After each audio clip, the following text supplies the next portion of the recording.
My name's Keiren Drane. I work for G's Marketing. I'm the site production manager. So that basically means anything that's produced on this site, I'm in charge of it.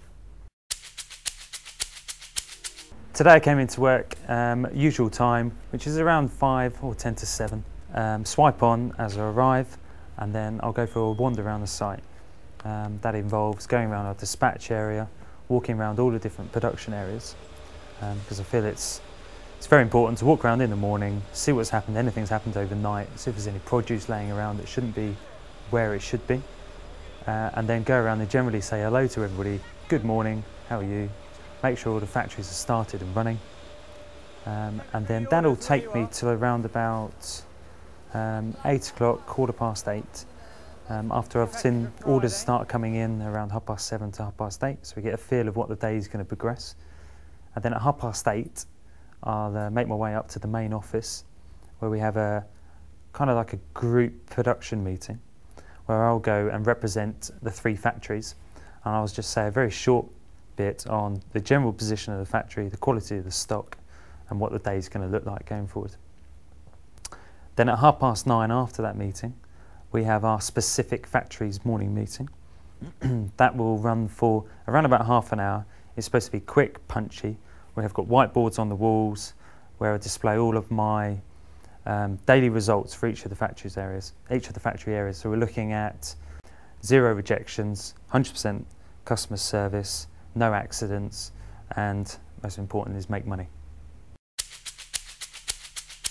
Today we've had some issues on celery. So one of the issues, because of the yield, has been very low, so it was very important that I got out to the field today, see the quality of the celery.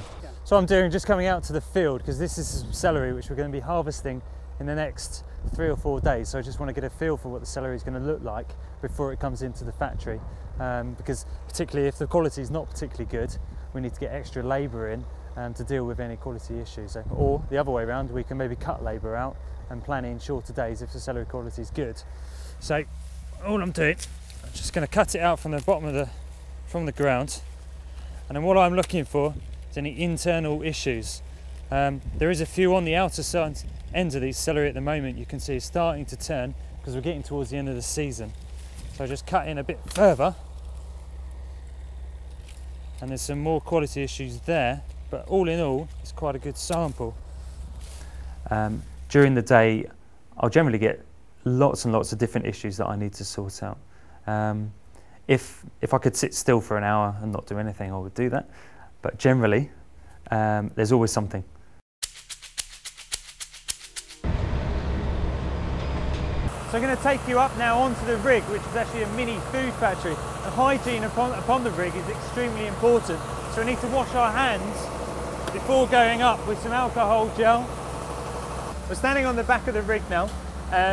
The cutters are down at the bottom there, cutting the celery. It comes up to the top here on a series of conveyors after being trimmed to length. The rig is driving down the celery field on 2 tracks at the pace at which the cutters can keep up. Now what you can see, we've got the petioles coming up the top here, which are then crated off onto a pallet and sent back to the factory for our secondary process. The rest of the celery, which at the moment they're doing a heart, is then chilled in a wash tank. It's packed on a flow wrapper into the box and potentially straight to the supermarket. So nothing else needs to be done to this now. It's been packed, it's been labelled, it's put in its box, it can go straight to the supermarket.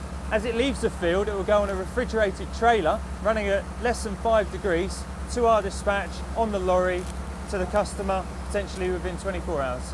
Keiren and production managers like him have got to remain calm. They've got to be analytical, they've got to be good at, technically good at what they do in terms of their knowledge of their product, but most of all I think they've really just got to be able to manage and get the best out of their team. And Keiren's pretty good at it.